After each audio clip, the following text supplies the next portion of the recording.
खास मुलाकात। दोस्तों, रतनलाल बोल रहा हूं। काम की बात में आपका स्वागत है और पेश है अम्बेडकरनामा। आज खास मुलाकात में एक विशिष्ट व्यक्ति से मिलवाने जा रहा हूं। उन्हीं साहब के कॉलेज में पढ़ाता हूं। डॉक्टर प्रवीण कुमार यहाँ के छात्र रहे हैं। आजकल दिल्ली विश्वविद्यालय के सत्यवती कॉलेज में हिंदी के व्याख्याता हैं डॉक्टर प्रवीण कुमार। खास बात यह है, चर्चित कथाकार और उपन्यासकार हैं। इनका कहानी संग्रह 2 छपा है और सबसे जो चर्चित रही है, जो साथी सुन रहे होंगे सब जानते होंगे, बेस्ट सेलर में रही है छबीला रंगबाज का शहर। और उसमें जो है लक्ष्मणपुर बातें जो कांड था, जो रणवीर सेना और माले का जो मामला था, जो कांड था, उस पर लिखी गई ये कहानी संग्रह है। दूसरा कहानी संग्रह है वास्को डिगामा की साइकिल। 2 कहानी संग्रह जिसमें 14 कहानियां हैं। इसके अलावा अभी चर्चित इनकी एक उपन्यास आई है अमर देशवा, मेरे हाथ में है। करीब 150 पेज में पढ़ चुका हूं इस उपन्यास का। काफी दिनों से चर्चा करना बाकी था। तकरीबन 1.5 महीना पहले, 2 महीना पहले प्रवीण देकर गए थे, लेकिन कुछ पेज बाकी रह गया। तो ये उपन्यास की एक खास बात है और खास बात है इसलिए मैं खास चर्चा करने जा रहा हूं कि लॉकडाउन के दरमियान ही मैंने अम्बेडकरनामा शुरू किया था कि घर बैठे रहना है, क्या करना है, तो दोस्तों से बातचीत की जाए। तो YouTube चैनल आपके सामने लेकर आया जिसपे academic, semi academic, news, analysis, तमाम बातें की। करोड़ से ज़्यादा व्यूज हो चुके हैं, 1,30,000 से ज़्यादा साथी जुड़े हैं और रोज 25-30 हजार साथी हमें देखते हैं। तो हमारे लिए और हमारे सब साथियों के लिए गर्व की बात है कि जो कुछ लेकर आते हैं तो कम से कम आप हमें सुनते हैं, समझते हैं। आप जानते हैं कि अम्बेडकरनामा की एक मुहिम है कि जो यंग रिसर्चर, एक्टिविस्ट और जो लिखने वाले लोग हैं उनसे मैं आपको रूबरू कराता हूं, उनसे साक्षात्कार करवाता हूं, जिससे कि आप परिचित हो सके और नए कथाकार, कहानीकार, इतिहासकार, एक्टिविस्ट का हौसला आप जरूर बढ़ाएं। प्रवीण आज अम्बेडकरनामा में है। प्रवीण हमारे कॉलेज के छात्र भी रहे हैं और इनके कॉलेज में, उल्टा मैं कह रहा हूं, इनके कॉलेज में मैं पढ़ाता हूं, क्योंकि जिस कॉलेज में छात्र पढ़ते हैं वो समझते हैं कि वो उनका कॉलेज है और अगर शिक्षक उसमें 40 साल भी पढ़ा ले तो शिक्षक का कॉलेज नहीं माना जाता है। प्रवीण, स्वागत है अम्बेडकरनामा में। धन्यवाद। और चलिए मैं आपकी किताब की कुछ पंक्तियां मैं आपको पहले पढ़ के सुनाता हूं। दिलचस्प है इसलिए आपको उसमें मजा आएगा। कुछ पंक्तियां पहले इस उपन्यास की। और इस उपन्यास की खास बात यह है कि जैसे अम्बेडकरनामा शुरू हुआ था लॉकडाउन में, लॉकडाउन के दरमियान ही ये उपन्यास लिखा गया था। आप देख सकते हैं कैमरा में। और कुछ पंक्तियां दिलचस्प हैं। ये एक तरह का द्वंद्व है मानवता और नागरिकता के बीच, इसलिए मैंने पॉइंट आउट करके रखा था और वही मैं सुना रहा हूं। डॉक्टर साहब बोले, डॉक्टर केवल मरीज को बचाने का दावा कर सकता है, मनुष्यता को बचाने का नहीं। जैसे कि तुम्हारी अमृत से बात करें, इसमें कई कैरेक्टर हैं। एक डॉक्टर साहब हैं, एक वकील हैं, एक रामायण है, कंपाउंडर है और कई और सारे कैरेक्टर हैं। आपको बीच बीच में इसमें हिंदू मुस्लिम शादी भी है, लव मैरिज भी है दलित के साथ, जो पूरा परिवार अंत होता है। बहुत भयानक और दर्दनाक अंत है। वो नाम मैं पहले बता देता हूँ। कजरौटा, हाँ कजरौटा है। वो वकील साहब के दोस्त हैं, अमृत के दोस्त हैं और लव मैरिज में भागते हैं। तो वो लाइन, कुछ पंक्तियां, इसलिए संदर्भ जरूरी है आपको जानना कि ये अमृत से बोल रहे हैं डॉक्टर साहब कि डॉक्टर केवल मरीज को बचाने का दावा कर सकता है, अमृत मनुष्यता को बचाने का नहीं। जैसे कि तुम्हारी कानून की किताबें, वे नागरिकता को बचाने का दावा करती हैं पर मनुष्यता को बचाने का नहीं। जो भी ट्रेनिंग है वह एक दायरे के भीतर ही है। दिलचस्प लाइन है। कुछ लाइन और सीधे उसके बाद प्रवीण से पूछेंगे कि आखिर लॉकडाउन के दरमियान इतनी शानदार अमर देशवा लिखने की योजना कैसे बनी। एक दो पंक्तियां और हैं कि आजकल डॉक्टर साहब ये फॉर्म में चल रहे थे। बोले, नागरिकताएं सभ्यताओं का जाली चेहरा होती है। यह बात उन्होंने बेहिचक बोली थी और एकदम साध कर बोली थी। फिर मैं देख रहा हूं कि एक लपकी हुई नागरिकता में विशिष्ट और अति विशिष्ट नागरिक अपने से कमतर नागरिकों को पीछे छोड़ते जा रहे हैं।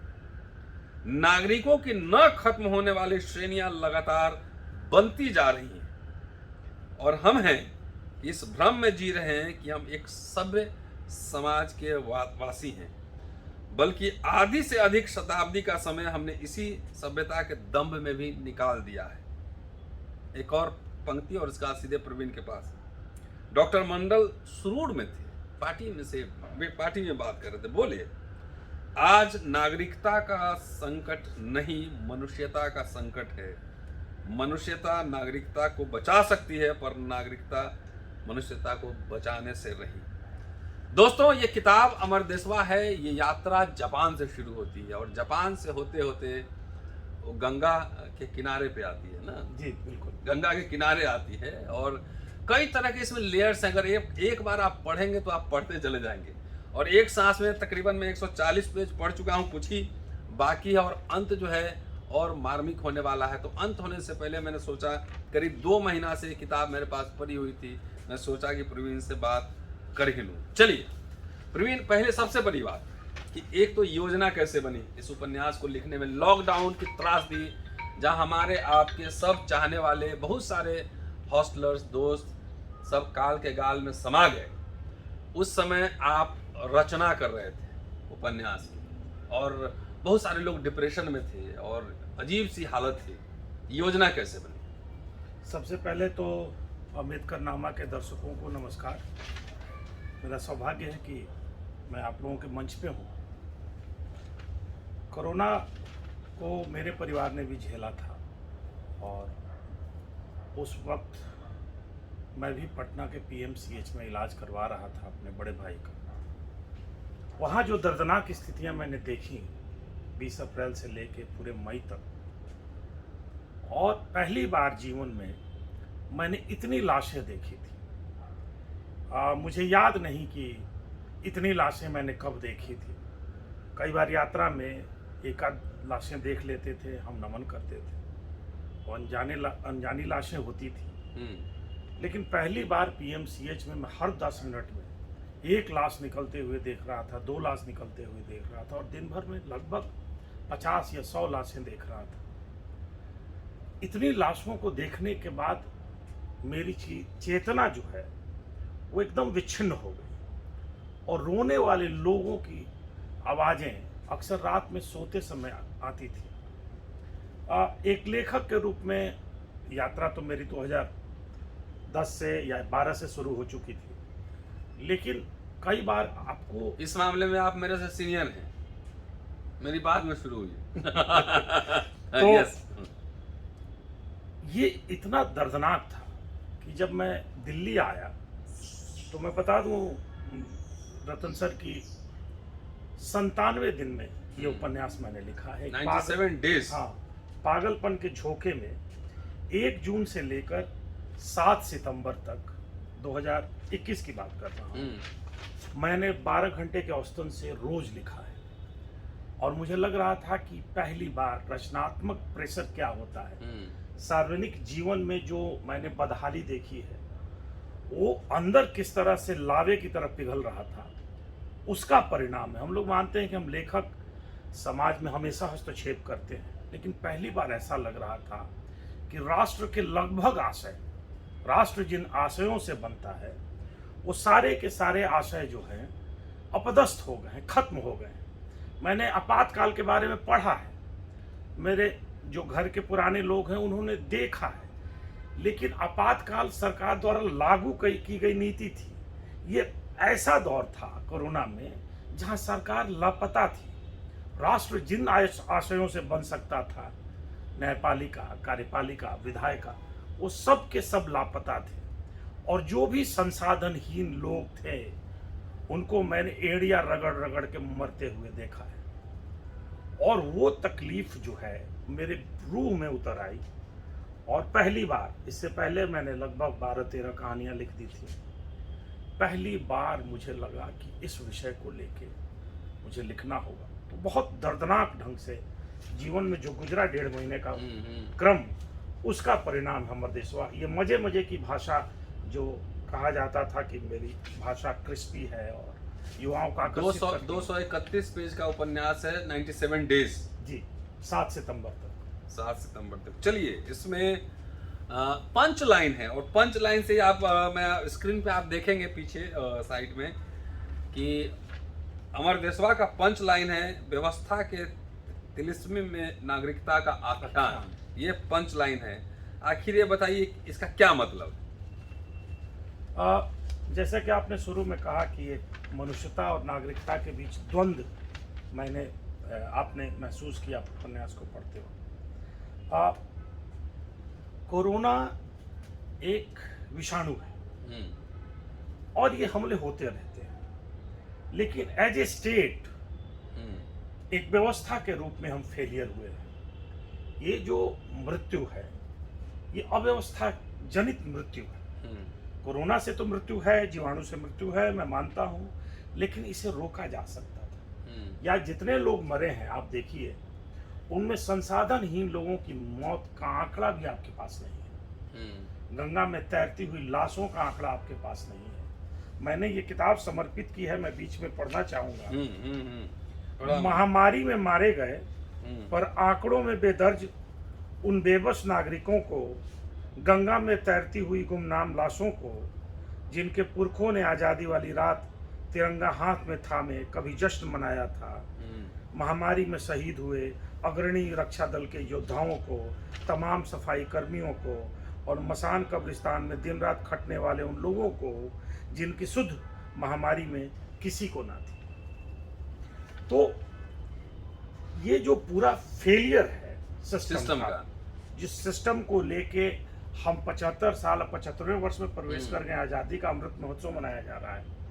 75 साल की जो दावेदारी थी वो सारी की सारी कोलैप्स कर गई। हमारा सिस्टम उसके लिए तैयार नहीं था और जिन नागरिक अधिकारों की हम बात करते हैं वो अपदस्थ हो गई थी। वहाँ मनुष्यता उभर के आई थी। जाति धर्म के बंधन कुछ समय के लिए ढीले पड़ गए थे। वहाँ मदद की गुहार लगाई जा रही थी। राजनीति में मैं बात नहीं कर रहा हूँ, मैं समाज की बात कर रहा हूँ। लेकिन एक चीज मैं बार बार देख रहा था कि मरने वाले लोग किन जातियों के। ये सवाल जरूरी है। ये चीज कजरौटा के माध्यम से मैंने उभारने की कोशिश की कि कजरौटा उपन्यास के अंत में उसकी बेटी भी मर जाती है और वो हरी टहनियों के बीच में अपनी बेटी की किताबों को डालता है ताकि जला सके। और जब जलता नहीं है माचिस से, तो वो अपनी धोती, जो पूरे शरीर पे केवल धोती है, उसे खोलता है और तीली जला के उसे चिता को जलाता है। एक नागरिक के रक्षा का अंतिम वस्त्र इस कोरोना ने उतार लिया। ये हमारे देश की सच्चाई है और ये चीज जो है मैं लाना चाहता हूं कि एक तो पलायन बिना प्लानिंग से हुआ, लॉकडाउन बिना प्लानिंग का हुआ। सरकार का काम संरक्षण देना ही भी है, व्यवस्थापक के रूप में बिना संरक्षण की गारंटी दी हुई।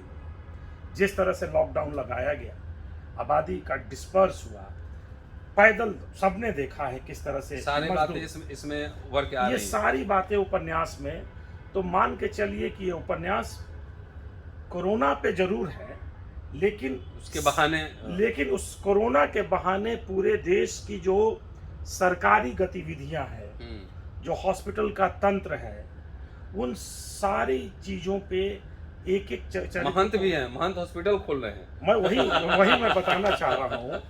इसमें एक महंत हैं जो रातों रात अपने जमीन कब्जा करके जमीन को वो हॉस्पिटल में तब्दील कर लेते हैं और उन्हें लाइसेंस भी मिल जाता है।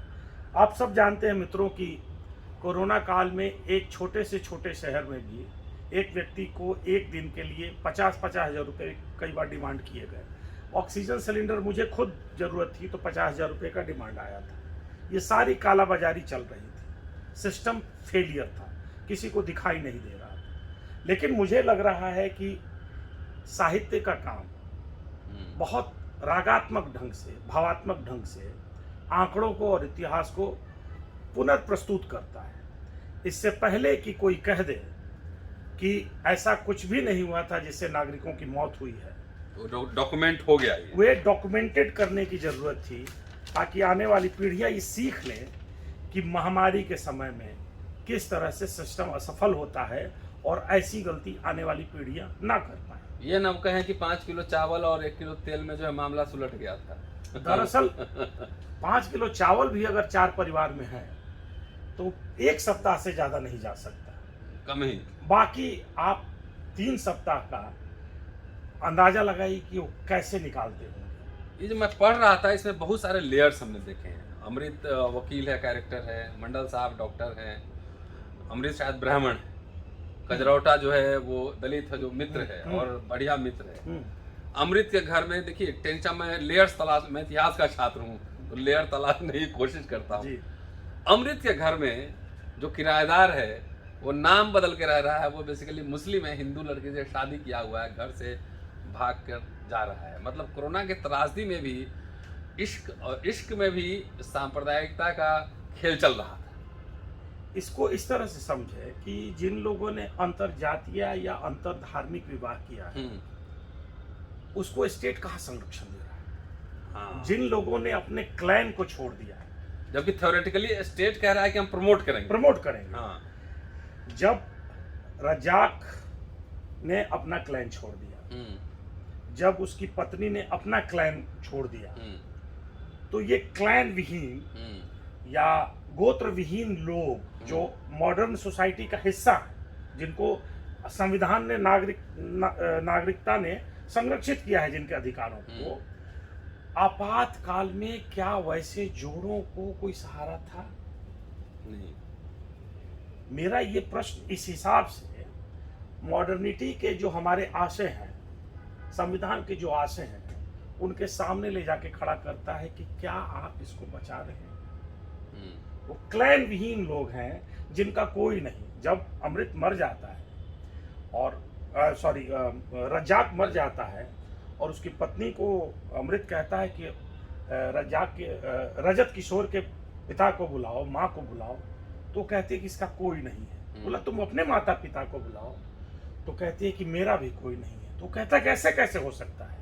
जाति और धर्म दोनों को तोड़ के एक नया क्लैन बन रहा है। हाँ, क्लैन बना है, लेकिन उसको संरक्षित करने वाली कोई शक्ति आसपास नहीं। कोरोना ने अंततः वैसी तमाम चीजों को अकेले मरने के लिए छोड़ दिया। एक प्रयोग उस माध्यम से मैंने करने की कोशिश की। नहीं, उसमें एक और मुझे जो मैं फिनिश पूरा करूंगा तो उसमें और कुछ बात समझ में आएगी मुझे, लेकिन उसमें डिजिटल अदालत का भी जिक्र है। जी बिल्कुल। वकील साहब भी फेमिलियर नहीं है कैसे कंप्यूटर पे लॉग इन करना है, जज साहब भी फेमिलियर नहीं है। उसमें शादी का भी जिक्र है कि शादी में रम पी के जो गोली चला देना, बाबू साहब कैरेक्टर तो नहीं है?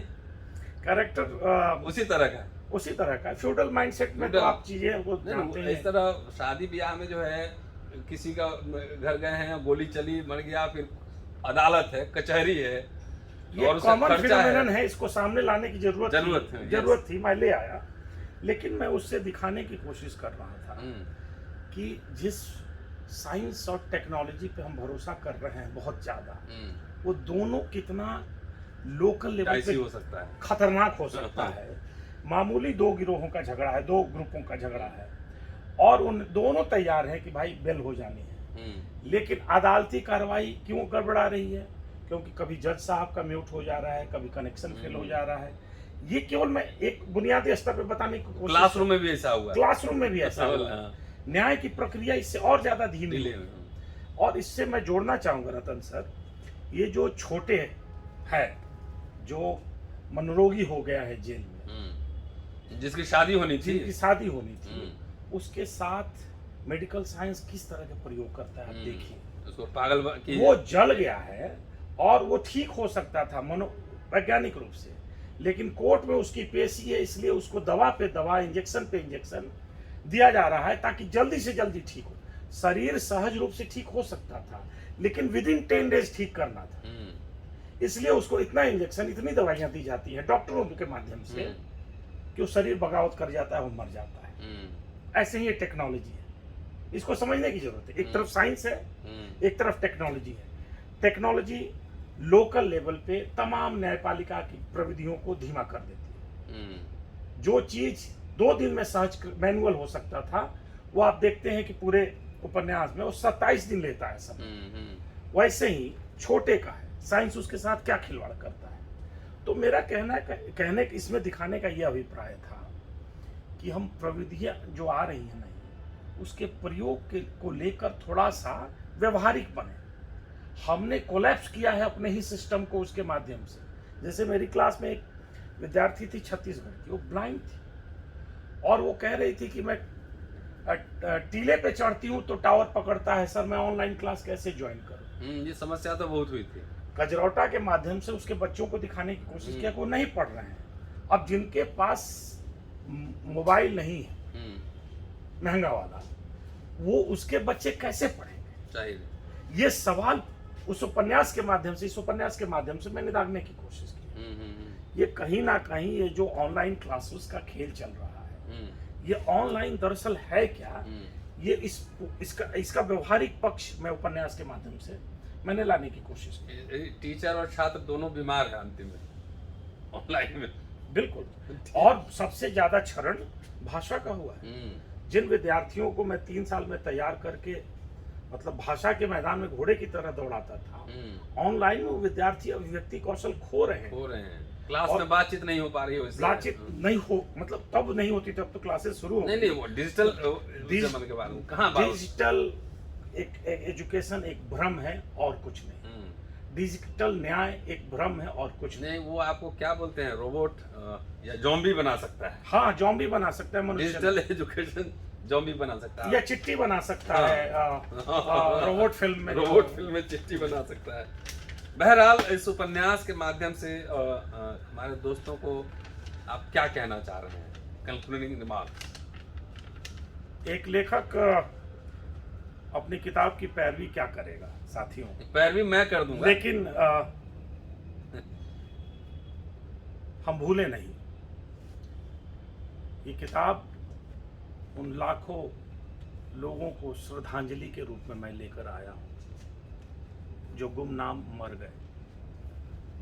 और आपको इस बात की मैं गारंटी दे सकता हूं कि पढ़ने के स्तर पे और महसूस करने के स्तर पे कहीं आपको रुकावट नहीं आएगी। और ये पढ़ना दरअसल श्रद्धांजलि है उन लोगों के प्रति जो हमारे साथ थे और सरकारी लापरवाही से अब हमारे साथ नहीं।